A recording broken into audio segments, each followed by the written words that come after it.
Tema favorito do Diego. Muito bem, pessoal, tô com essa camiseta aqui em homenagem ao Diego, porque nós vamos falar de maconha hoje, ele me deu de presente, eu lembrei dele.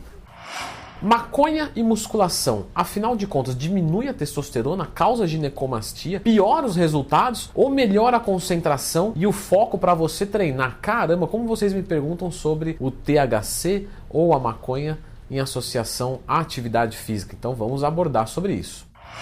Rapidamente temos que entender como que a maconha, na verdade o princípio ativo THC, funciona no teu organismo. Então ele vai promover um estado, basicamente falando, tá gente, de relaxamento, porém pode ocorrer alguns casos de euforia, associado a um efeito antidepressivo de forma aguda e pontual. Porém, numa dose maior, ela pode causar até ansiedade. Então, o que era para relaxar se torna uma gênese de ansiedade. E com isso, um aceleramento dos batimentos cardíacos. E aí já começamos a correlacionar com a musculação, porque durante a musculação nós temos o aumento de frequência cardíaca. Um aumento excessivo não é interessante para a saúde. Seja esse aumento vindo de pré-treino, de estimulante, ou de maconha. Como você pode estar percebendo, né, esse vídeo daqui é em nome da ciência, então estou trazendo só coisas científicas para você.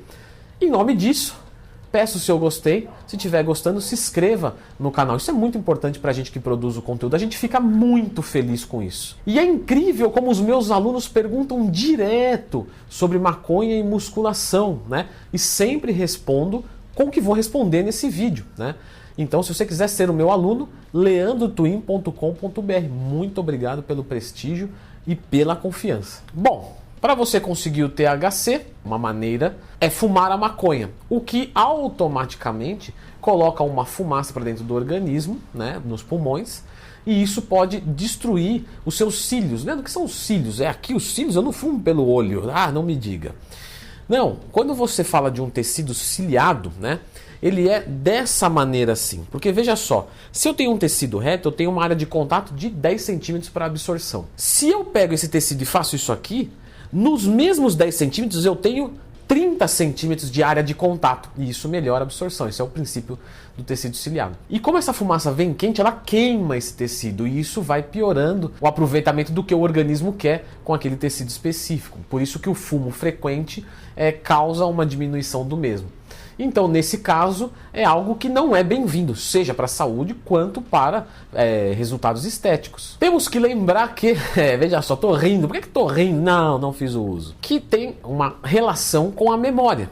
Então, quem fuma antes do treino pode ter lapsos de memória e esquecer se já fez quantas séries, né? E isso pode atrapalhar o rendimento do treino. Também tem influência em termos de apetite, né? Então, com um apetite maior, o que pode ser bem-vindo num bulk, num cut pode ser muito ruim. Então, muitos atletas, tá, de fisiculturismo profissional utilizam da maconha para o aumento de apetite. Eu mesmo já presenciei pessoas razoavelmente próximas a mim utilizar para esse fim. E realmente é eficiente. Porém, num cut pode gerar um descontrole. Só lembrando que é o seguinte, tá? Não tô aqui julgando porcaria nenhuma. Tô aqui falando o que acontece e que pode haver vantagem sim. Por exemplo, o aumento de fome no bulk é vantajoso. Pô, Leandro, mas aí vem por uma droga e tem uma série de colaterais. Concordo com você, meu amigo. Eu tô analisando frações. Calma que eu vou chegar lá. Bom, mesmo o THC sendo uma droga, né? É uma droga a qual não causa dependência química, né? O que isso quer dizer? Ah, fumei.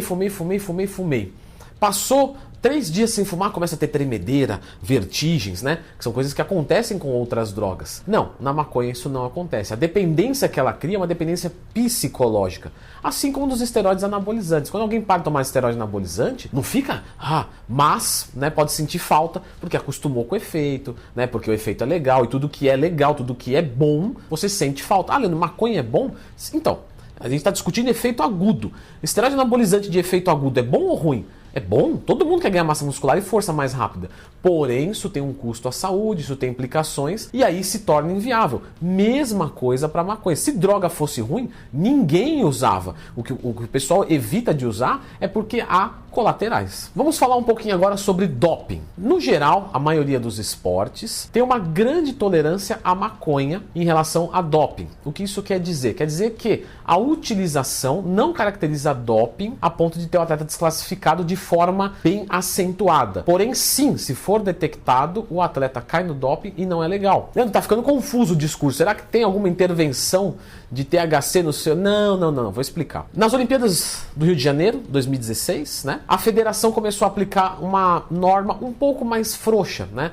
Então quem consumia maconha 3, 4 dias antes de uma competição e fosse detectado, ok, não teria problema. Antigamente não era assim. Se fosse detectado, doping acabou. O que a literatura nos indica em relação à musculação e performance é que a maconha não causa uma influência positiva, né? Pode deixar letárgico e coisas do tipo. Porém, a gente vê muitos relatos na internet de gente que treina chapado e diz que o treino rende mais, que é um treino, né, show de bola, né? Me falta esse dado, vamos colocar assim, prático para caracterizar. Ao que a literatura indica, não é bem-vindo, não melhora a performance, pelo contrário, piora a performance. Mas, se você for um usuário, escreva aqui nos comentários qual que é a sensação de se treinar com THC na corrente sanguínea. Isso faz diferença para você? Num esporte onde precisa de reflexo, então numa arte marcial, no futebol, com certeza temos uma piora, porque a maconha diminui, desacelera, né? Diminui seus reflexos e as suas reações, né? O seu tempo de reação fica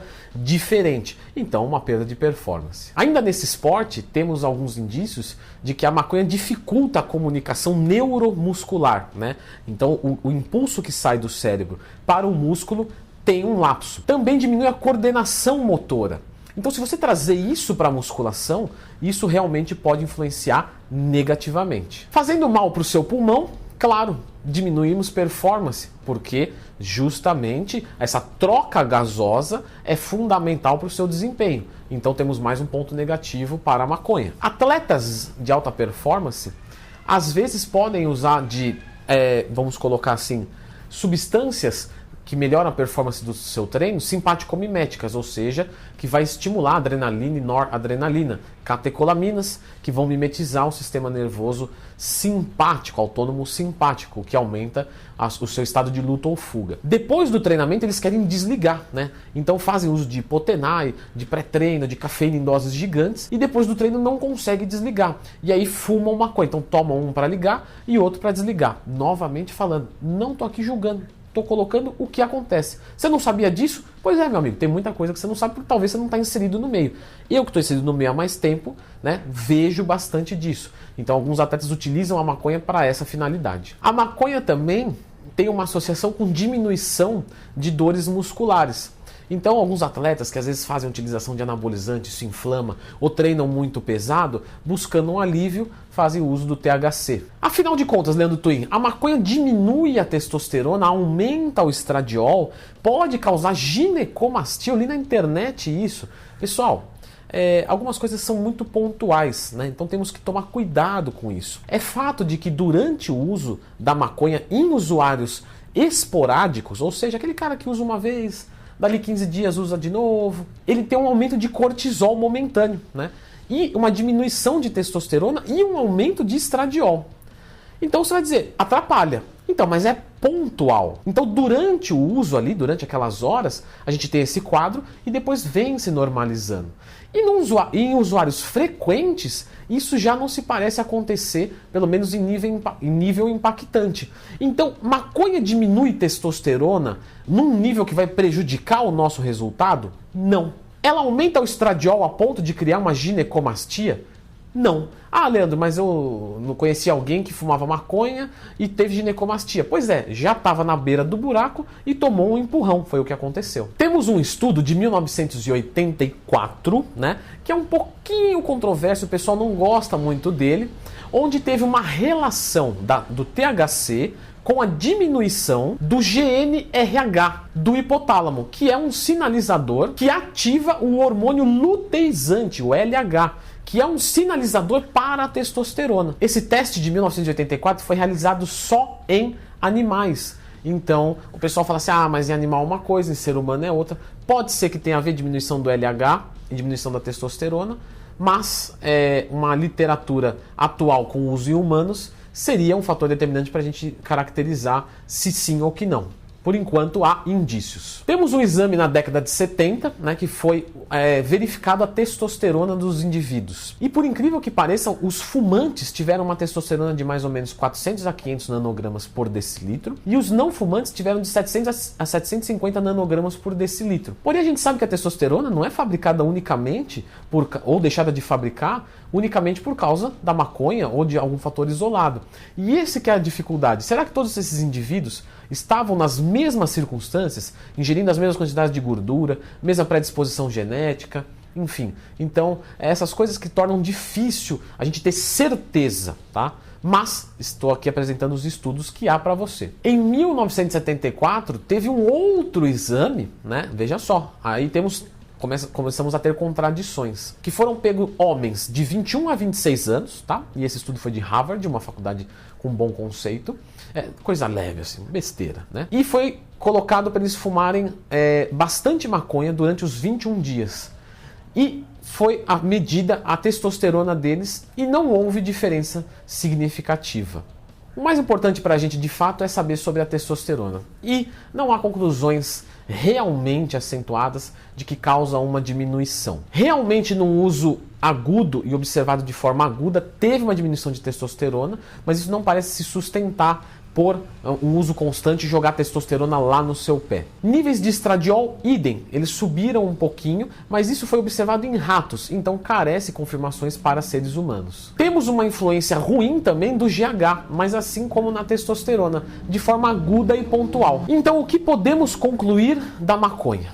Se você faz um treino de qualidade, uma dieta de qualidade, um descanso de qualidade, tudo certinho, tudo beleza, a maconha não parece atrapalhar os seus resultados. Se fosse necessário, né, darmos uma conclusão com base no que já temos, essa é o maior indicativo. Maconha não atrapalha os resultados da musculação. Obviamente que não quer dizer que torna uma droga interessante para efeitos ergogênicos. Então vou utilizar a maconha para melhorar o meu apetite num bulk. Temos outras estratégias, Buclina, Cobavital, MK677, enfim, temos opções mais interessantes, mais saudáveis, menos agressivas, ainda que a maconha, sim, ela é uma droga considerada razoavelmente suave e leve. Mas eu não estou querendo colocar aqui como uma droga tranquila que você pode consumir, né?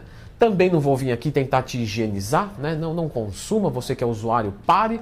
Aqui estão todos os dados e agora eu gostaria de saber de você, né? Você fuma ou não? Isso te atrapalha ou não? Escreva aqui nos comentários. E em prol da ciência, gostaria de pedir o seu like. E fique com o próximo vídeo. Pessoal, as 7 drogas mais potentes para queima de gordura. O primeiro lugar, Leandro, eu tenho certeza, é efedrina, é clenbuterol, é T3, T4. Errou todos, meu amigo. O primeiro é um negócio muito acima disso. Vamos lá. Muito bem, pessoal. Só começando o vídeo, lembrando